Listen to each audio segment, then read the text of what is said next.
I believed my marriage to Rachel was an unshakable fortress, a testament to 15 years of love, sacrifice, and shared dreams. We had a teenage daughter, Ava, a vibrant 14-year-old, and a sprawling house in Miami that I'd poured my heart into building, a life I wore like a badge of pride. Rachel, a high school teacher with a warm smile and a knack for nurturing, had always been my rock, the devoted mother of Ava and the glue holding our family together. But over the past year, a shadow crept in, subtle yet persistent. Rachel's late meetings at school became a weekly ritual, her phone perpetually on silent, and her excuses, vague murmurs about grading papers or parent conferences, grew increasingly flimsy. I'm not the suspicious type by nature, a man who trusted his wife implicitly, but the signs were impossible to ignore. One humid evening, as I rummaged through Rachel's car for a lost receipt, I found a man's scarf, dark blue, finely woven, unmistakably not mine. My stomach churned, a cold knot forming as I held the foreign fabric, its scent unfamiliar yet sharp. I marched inside, confronting Ava, who'd been in the car earlier that day after school. "Whose is this?"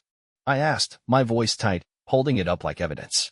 Ava froze, her hazel eyes darting to the floor, her usual confidence replaced by a nervous stammer. Mom's coworker."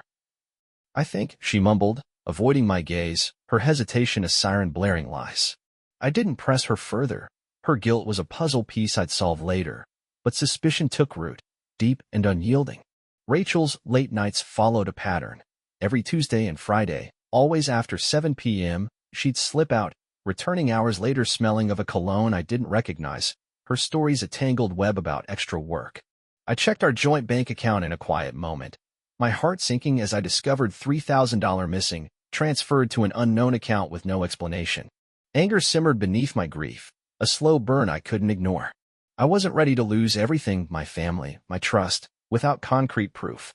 One Monday, while Rachel and Ava were at school, I ventured into our bedroom, finding a burner phone tucked in Rachel's drawer, dead, but its presence ominous. I charged it, my hands trembling, and traced recent calls to a number belonging to Greg, her colleague, a gym coach I'd met briefly at a school fundraiser, his charm now suspect. My chest tightened. Was he her lover? The text confirmed it. "Friday at the Coastal Inn. Don't tell Ava too much." I screenshotted them, my mind racing with betrayal. Ava knew she was covering for her mom. "Friday, Rachel kissed me goodbye, claiming a teacher's meeting." I nodded, playing the oblivious husband, but followed her in my sedan, keeping my distance. She didn't head to school. Instead, she drove to the Coastal Inn, her heels clicking against the pavement as she entered. My hands gripped the wheel, rage boiling over. This wasn't work. This was a calculated betrayal. I snapped photos from the parking lot, watching her meet Greg, tall, muscular, mid-40s, his arm draped possessively around her. I wasn't ready to confront them yet. I'd dig deeper, unravel Ava's role, and craft my revenge. I wouldn't let them dismantle my life unnoticed. Saturday morning, I woke up with a fire in my chest. Rachel acted normal, coffee, Ava's homework, a peck on the cheek before leaving for errands. I smiled back, hiding the storm inside. I wasn't just going to tail her again. I needed to uncover Ava's involvement. I called in sick to my accounting job, blaming a stomach bug, and spent the day piecing together their secrets. I logged into our shared cloud, family photos, school files, nothing suspicious yet. Then I remembered Ava's tablet, left on the couch. I opened it, heart racing, fingers trembling. Her messages with Rachel were deleted, but her search history showed how to keep a secret from Dad. My blood boiled, heat rising to my face. I screenshotted it, then checked Rachel's burner phone. New text to Greg. "Ava knows. Make sure she stays quiet. Coastal Inn Friday." My heart sank. Ava was complicit, protecting her mom's affair. That night, Rachel came home late, claiming a parent-teacher conference. No cologne this time, but her eyes darted nervously. "Long day?" I asked, voice steady, masking my fury. "Yeah, exhausting," she said, forcing a smile, her hands fidgeting with her purse. I nodded, but my mind raced with images of Greg's arm around her, Ava's lies, the missing money. I needed more proof before acting. Their deception ran deep. Friday, I hired a PI, a woman named Elena, discreet and sharp. "Track Rachel and Greg," I said. "And watch Ava, she's covering for her mom." Elena nodded, promising daily updates. I spent the day monitoring the burner phone. New text to Greg. "Ava's nervous. Don't let Tom find out. Same spot tonight." I screenshotted them, my resolve hardening. At 6:30 p.m., Rachel left, dressed up in a sleek black dress, not her usual teacher attire. Elena texted at 7:15. She's at the Coastal Inn, meeting Greg, tall, muscular, mid-40s. Ava's at a friend's, but I'll dig deeper. Pics incoming. My heart sank. I drove there, parking nearby, watching from afar. Rachel laughed with Greg, handing him a room key, intimate, conspiratorial. I snapped photos, rage and hurt consuming me. Ava knew, she lied to my face. I waited until Rachel left, then followed her home. She walked in, humming, oblivious. Good night. I asked, voice icy. Yeah, she said, avoiding my gaze. I didn't sleep, haunted by Ava's betrayal, Greg's smirk, Rachel's lies. Tomorrow, I'd confront them. I'd take my revenge and reclaim my life. Sunday night, I set my trap. Rachel thought we were having a family movie night, but I'd planned a reckoning.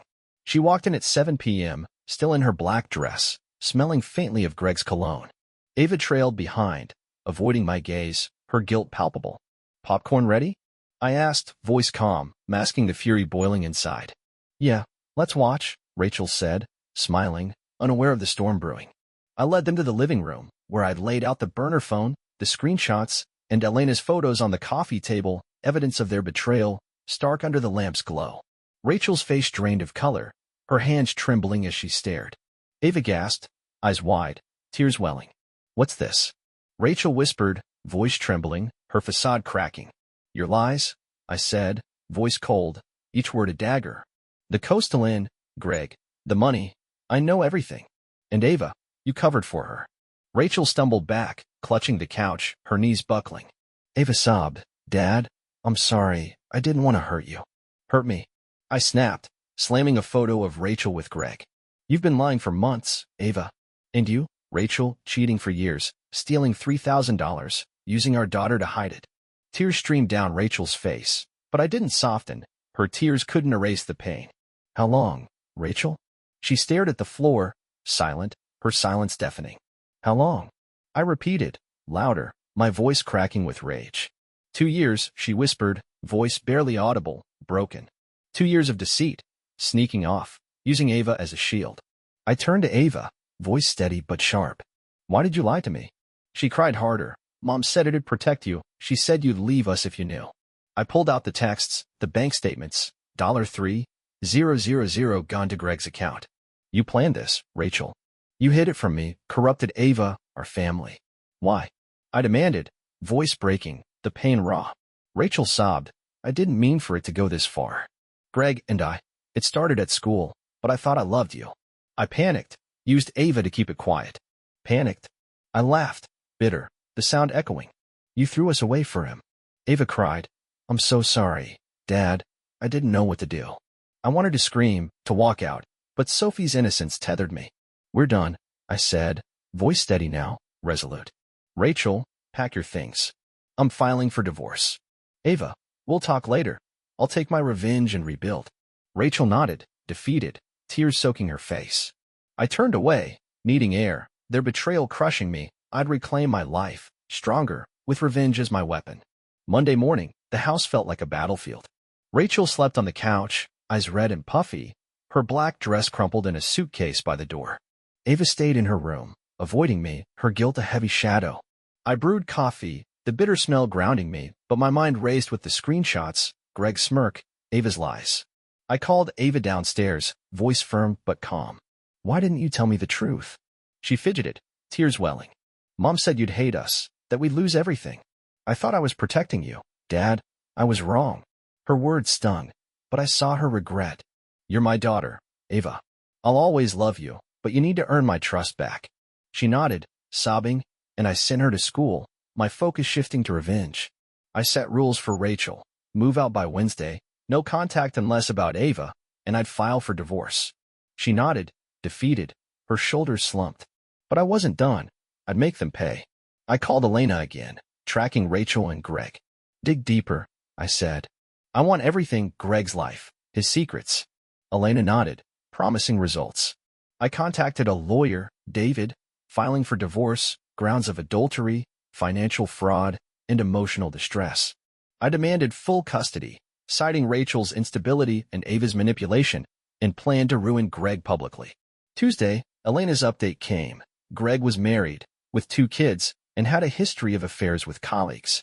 He'd been using Rachel to fund gambling debts. $3,000 was just the start. I had photos, bank records, evidence to destroy him. I smiled, cold. My revenge would be public, personal, and devastating. I'd expose Greg to his wife, his school, and the community, ensuring Rachel faced the consequences of her betrayal. I checked Rachel's burner phone. New text to Greg. Tom knows. It's over. Hide the money. I screenshotted them, my rage deepening. I'd report Greg to the school board, leak his affairs, and reclaim my life. Rachel's betrayal had stolen my trust, my money, my daughter's loyalty, but I'd rebuild, stronger, with revenge as my weapon. Ava's tearful apology echoed in my mind. I'd protect her, destroy them, and rise above. Wednesday, I met David at his Miami office, the city skyline a backdrop to my fury. He reviewed Elena's photos, the financial records, the texts, evidence of Rachel's infidelity and Greg's deceit. You've got a strong case, David said, voice steady. Adultery, financial misuse, child manipulation, Rachel's position is weak, but she'll fight for Ava. I nodded, stomach churning, the weight of Ava's betrayal pressing down. What about custody? I asked, voice tight. We'll fight for full custody, David said. Her actions with Ava could hurt her case, but we'll need Ava's testimony. I signed the papers, filing for divorce, grounds of fraud, adultery, and emotional distress. Rachel texted, pleading. Can we talk? I'll confess. I'll fix this. I ignored it, focusing on Ava, her laughter a lifeline. Thursday, Rachel moved out, packing tearfully, her black dress a painful reminder. I'll fight for Ava, she warned, voice shaking, eyes red. You can't take her. I'm her mother. I stayed calm, voice steady. You lied, Rachel. I'll protect her. Elena's update came Friday. Greg met with a bookie, paying off debts with Rachel's money, $5,000 more gone. I saved the photo, my resolve hardening. Saturday, I exposed Greg, sent Elena's photos to his wife, the school board, and local news. Miami coach's affair scandal. His marriage imploded, his job was suspended, and his reputation shattered. Rachel texted, frantic. You're ruining us. Stop this. I blocked her, but her panic surfaced. She'd show up at Ava's school, claiming visits, but I saw her glare, envy, rage. You're destroying me publicly, she accused one day, voice sharp. You did this, Rachel, I said, voice steady. I'm protecting Ava. She sobbed, admitting, I see you strong, and I hate it. Greg's done. He's leaving town. I didn't soften. I couldn't. I leaned on therapy, friends, and Ava's slow trust, her apologies a beacon. Rachel's double life had scarred me, but I'd rebuild. I'd ensure her and Greg paid publicly for their betrayal. 4 months after the scarf, the custody battle escalated. Rachel's lawyer pushed for joint custody, citing maternal bond, but my evidence, her lies, Greg's scandal, Ava's manipulation, swayed the judge. I demanded full custody, arguing Rachel's environment was toxic, her actions endangering Ava emotionally. David filed affidavits, Elena's photos, texts, Ava's reluctant testimony. Mom made me lie. I felt trapped. The court ordered supervised visits for Rachel, but I won primary custody, with Greg barred from contact. Rachel texted, desperate. You can't take Ava. I'll fight forever. I replied, you lied, Rachel. I'm her father now. You lost that right. Her jealousy surfaced. She'd glare at me at drop-offs, muttering, you're replacing me. I stayed calm, focusing on Ava, her trust slowly rebuilding. She started therapy, admitting, I was scared. Dad, I thought I'd lose you both. I hugged her, promising, you'll always have me. Jenna, a coworker, stepped in kind, understanding, helping with Ava. Rachel's text grew jealous. You're moving on with her? After everything? I ignored them, but her panic fueled my resolve. I filed for a restraining order, citing harassment, her uninvited appearances, jealous rants. The court granted it, but Rachel's double life lingered, a shadow I'd erase. I leaned on Jenna, therapy, and Ava's joy, her drawings of our new family a beacon. Rachel's betrayal had scarred us, but I'd rebuild. I'd protect Ava, destroy their legacy, and emerge stronger, no matter the cost. 5 months after the scarf, my revenge peaked. Greg's school fired him, public outrage, his affairs exposed, his family gone. I leaked more to the news. Miami teacher's affair cover-up, daughter forced to lie. Rachel's teaching license was revoked, her reputation shattered. She lost her job, her friends, her dignity. I smiled, cold, my plan worked. But Rachel fought back, hiring a new lawyer, demanding alimony and custody. I laughed, bitter, the sound echoing. She cheated, stole, and now wants more? David filed counterclaims, full custody, no alimony, citing her instability. The court ruled in my favor, but Rachel's jealousy lingered. She'd show up at the park, watching us, broken, regretful. "You've taken everything," she accused one day, voice sharp. "You did this, Rachel," I said, voice steady. "I'm protecting Ava." She sobbed, admitting, "I see you happy, and I hate myself. Greg's gone. I'm alone." I didn't soften, I couldn't.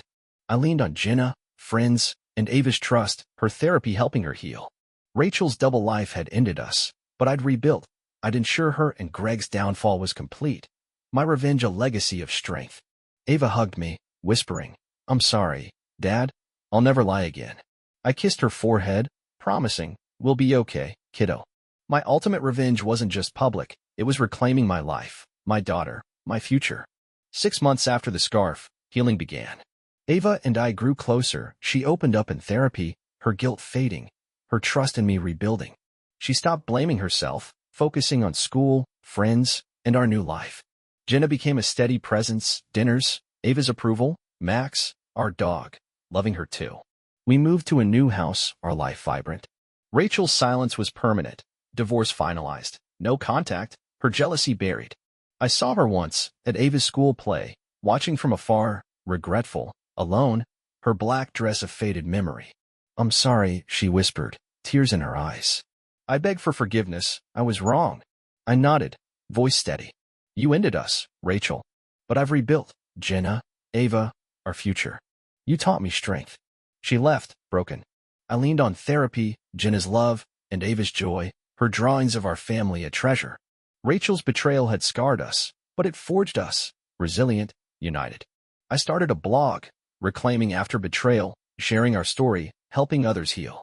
Jenna and I grew stronger, engaged now, Ava calling her Mommy Jenna.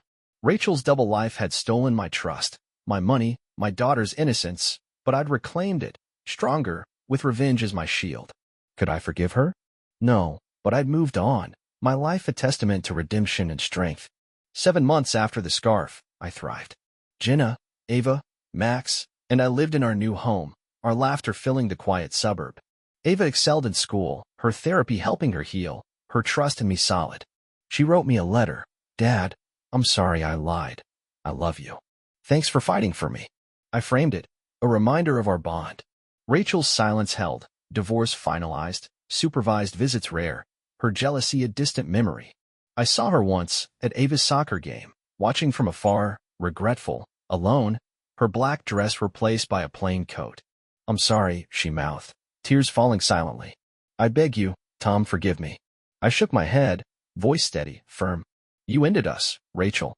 But I'm stronger now, Jenna, Ava, our future. You taught me resilience."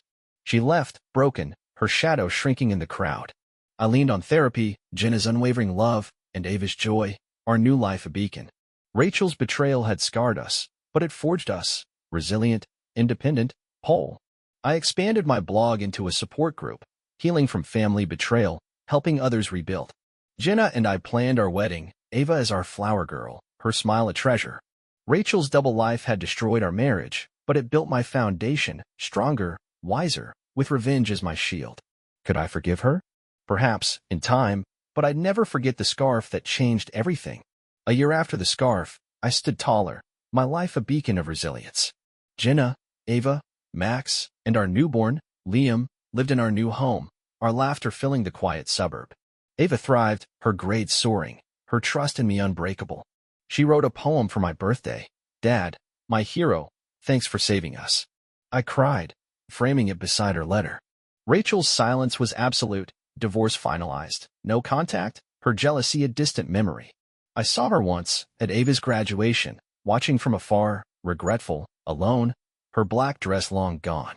"I'm sorry," she mouthed, tears falling silently. "Please, forgive me, I've changed." I nodded, voice steady, firm. "You ended us, Rachel. But I've reclaimed my life, Jenna, Ava, Liam, our future. You taught me revenge and resilience. She left, broken, her shadow fading. I leaned on therapy, Jenna's unwavering love, and Ava's joy, Liam's cries a new beginning. Rachel's betrayal had scarred us, but it forged us, resilient, independent, whole. I published a book, Reclaiming After Revenge, sharing our story, helping thousands heal. Jenna and I celebrated our first anniversary, Ava's artwork of our family a treasure. Rachel's double life had destroyed our marriage, but it built my legacy stronger, wiser, with revenge as my shield. Could I forgive her?